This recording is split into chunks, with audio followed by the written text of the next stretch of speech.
सो finally Ash versus Cynthia की battle ख़त्म हो चुकी है, जहाँ पे सिंथिया इस मैच को हार चुकी है एंड ऐश फाइनल्स में जा चुका है। एंड सही बताऊँ तो मैं यहाँ पे काइंड ऑफ इस बैटल से पहली बार ऐसा हुआ है कि डिसअपॉइंट नहीं हुआ। आई मीन मास्टर 8 की एक पहली बैटल है जिसमें मैं ये नहीं कह सकता कि किसी पोकेमॉन को यहाँ पे बहुत ज़्यादा ही ताकतवर दिखा दिया गया है एंड किसी को बहुत ज़्यादा कमज़ोर दिखाया गया है। आई नो सिंथिया के साथ यहाँ पे अनफेयर हुआ है और वो क्यों हुआ है वो मैं आगे चल के डिस्कस करूँगा,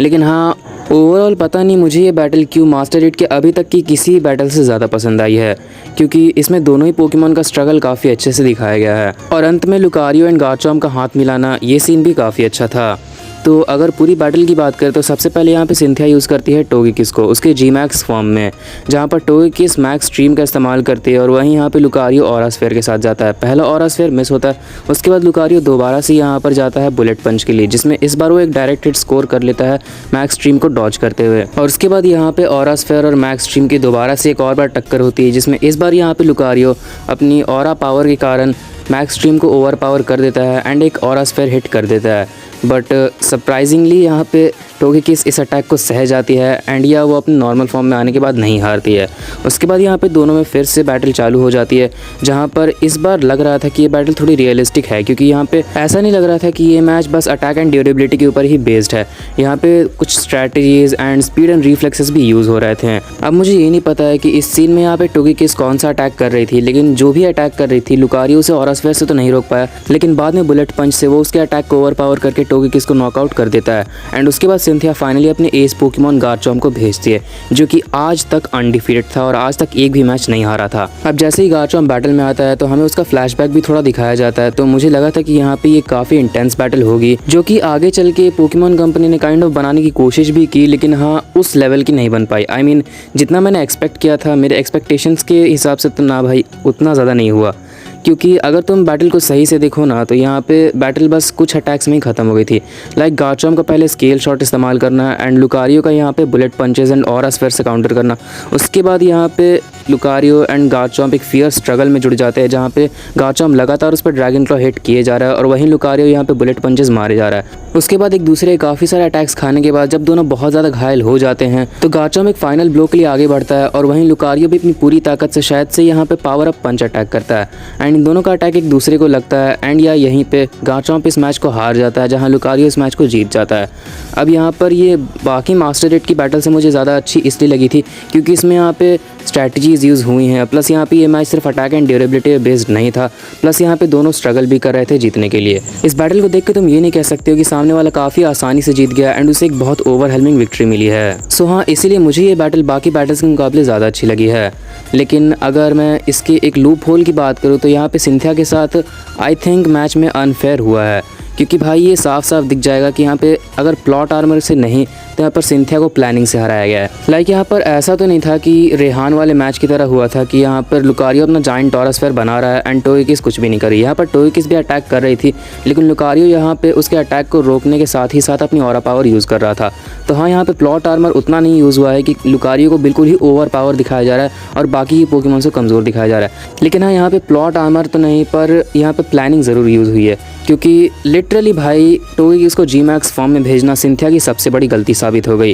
as Togekiss barely did any serious damage to mega Lucario. Mega Lucario को जितना भी डैमेज हुआ है मैक्सिमम डैमेज यहाँ पर उसे गार्चॉम्प ने दिया है। और यहाँ पे पोकेमॉन कंपनी को एक पॉइंट भी मिल गया कि यहाँ पे सिंथिया पहले ही एक फिनोमेना यूज़ कर चुकी थी, इसलिए वो अपनी गार्चॉम्प को मेगा इवॉल्व नहीं कर सकी। क्योंकि मैच में अगर यहाँ पे सिंथिया टोगेकिस को जी मैक्स फॉर्म में नहीं भेजती तब भी यहाँ पे ज़्यादा कुछ फ़र्क नहीं पड़ता, क्योंकि जी मैक्स फॉर्म में आने के बाद भी यहाँ पे टोगेकिस लिटरली कुछ नहीं कर पाई। एंड उसके बाद यहाँ पे base Garchomp versus mega Lucario की बैटल हो जाती है, जहाँ पे लुकारियो अपने मेगा फॉर्म में था और गार्चॉम्प अपने बेस फॉर्म में। अब यहाँ पर भी मुझे एक बात ख़राब लगी कि चलो भाई मान लिया कि यहाँ पे लुकारियो अपने मेगा फॉर्म में एंड गार्चॉम्प अपने बेस फॉर्म में, तो हाँ ऐसे में यहाँ पे मेगा लुकारियो ज़्यादा डोमिनेटिव रहेगा। बट सीरियसली मैच का फिनिश ऐसा, आई मीन गार्चॉम्प बस कुछ नॉर्मल अटैक्स में ही हार गया। मानता हूँ नॉर्मल अटैक्स काफ़ी ज़्यादा ही हो गए, आई मीन लुकारियो ने एक नहीं बहुत सारे ही बुलेट पंचेस मार दिए थे,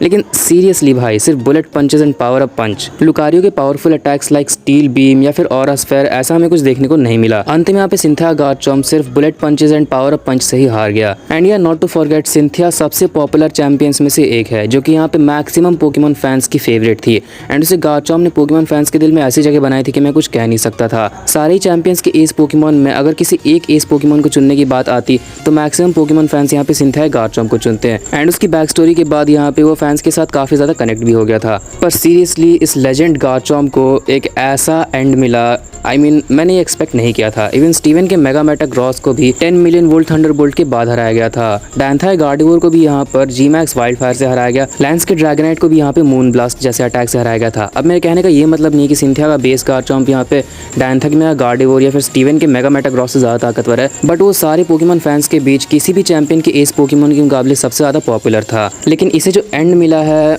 मुझे नहीं लगता कि वो सही है, क्योंकि भाई तुम किसी बैटल में देख लो, तुम्हें लगेगा कि हाँ भाई फाइनल ब्लो का मोमेंट आ चुका है, जहाँ इन्फर्निक वर्सेस इलेक्टिवार में यहाँ पे flare blitz and thunder punch की टक्कर होने वाली थी। Mega Charizard X versus Ash Greninja में भी blast burn and ultimate water shuriken की टक्कर होने वाली थी। एश ग्रेनिंजा और मेगा सेप्टाइल में जो बैटल हुई थी उसमें भी यहाँ पे leaf storm and massive water shuriken आपस में टकराने वाले थे। सिंथिया गार्चॉम्प एंड फ्लिंट के इन्फर्निक में जो सीनो लीग में मैच हुआ था उसमें भी यहाँ पे dragon rush and flare blades की टक्कर होने वाली थी। मेरे कहने का मतलब ये है कि इन सारी बैटल्स में तुम इस सीन को देख के पता लगा सकते हो कि हाँ भाई अब फाइनल ब्लो का टाइम आ चुका है और अब ये मैच खत्म होने वाला है, क्योंकि एक तरह से दोनों ही पोकेमॉन एक दूसरे के ऊपर अपना मोस्ट पावरफुल अटैक कर रहे थे। लेकिन यहाँ पे सिंथिया गार्चॉम्प पे लिटरली लुकारियो ने अपना मोस्ट पावरफुल अटैक कभी किया ही नहीं, सिर्फ बुलेट पंचेस एंड एक पावर अप पंच से ही यहाँ पर सिंथिया गार्चॉम्प को हरा दिया। कसम से भाई मुझे इस सीन को देखकर लगा नहीं था कि असल में फाइनल ब्लो का मोमेंट होगा, जब तक यहाँ पे दोनों पोकेमॉन्स गिर नहीं गए थे। लेकिन हाँ, मैं इस बैटल को एक तरह से पावर लेवल के हिसाब से तो ज़्यादा कुछ नहीं कह सकता, क्योंकि ऑब्वियसली लुकारियो अपने मेगा फॉर्म में था एंड गार्चॉम्प अपने बेस फॉर्म में था। प्लस यहाँ पे दोनों में से किसी को भी ओवरवेलमिंग विक्ट्री नहीं मिली है, दोनों ही यहाँ पे अपने लिमिट्स तक लड़ गए थे,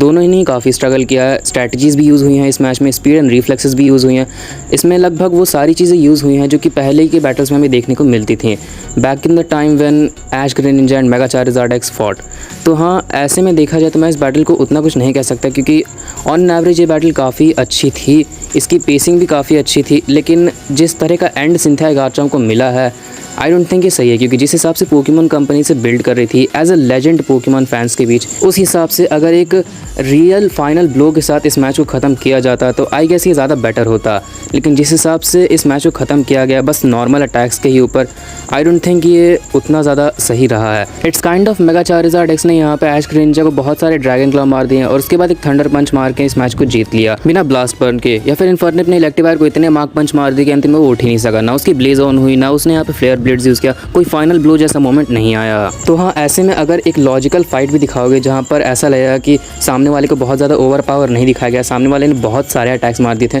तब भी एंडिंग किसी को उतनी पसंद नहीं आएगी, क्योंकि भाई एंडिंग एक सही फाइनल ब्लो के साथ ही पसंद आती है। खास के तब जब तुम यहाँ पे सिंथिया के गार्चॉम्प जैसे लेजेंड पोकेमॉन की हार को प्लान कर रहे थे, जो कि अभी तक अनडिफीटेड था, and this was the first ever defeat for Cynthia's Garchomp, और वो भी यहाँ पे इस तरह से कि लुकारियो ने ना तो यहाँ पे ऑरा स्फेयर यूज़ किया, ना स्टील बीम यूज़ किया, बस इतने bullet punches and power up punch मार दिए कि यहाँ पे सिंथिया गार्चॉम्प सह ही नहीं सका। तो हाँ, अगर मुझे इस एपिसोड को रेटिंग देनी होगी तो मैं इसे 5 आउट ऑफ 5 की रेटिंग दूंगा, क्योंकि यहाँ पर अगर सिंथिया गार्चॉम्प को एक सही एंड नहीं मिला है, एक ऐसा एंड जो किसी ने एक्सपेक्ट नहीं किया था कि सिंथिया गार्चॉम्प इस तरह से हारेगा, एंड यहाँ पे सिंथिया को काइंड ऑफ प्लानिंग से हराया गया, ना कि प्लॉट आर्मर से। तो दूसरी तरफ दोनों की स्टोरी को भी काफ़ी अच्छे से दिखाया गया था, जहाँ पे हमें गार्चॉम्प का फ्लैशबैक देखने को मिला। प्लस यहाँ पे एंडिंग में लुकारियो एंड गार्चॉम्प हाथ मिलाते हैं, और यहाँ पे बैटल में काफ़ी सारे अलग अलग बैटल फैक्टर्स भी यूज़ हुए हैं। ऐसा नहीं कि सिर्फ मैच अटैक एंड ड्यूरेबिलिटी पे बेस्ड था, एंड सबसे बड़ी बात कि दोनों ही यहाँ पे स्ट्रगल कर रहे थे, ऐसा नहीं कि किसी को बहुत ज़्यादा ही ओवरवेलमिंग विक्ट्री मिल गई है। सो इसीलिए मैं इस एपिसोड को 5 आउट ऑफ 10 की रेटिंग दूंगा। सो चलिए आज के लिए बस इतना ही।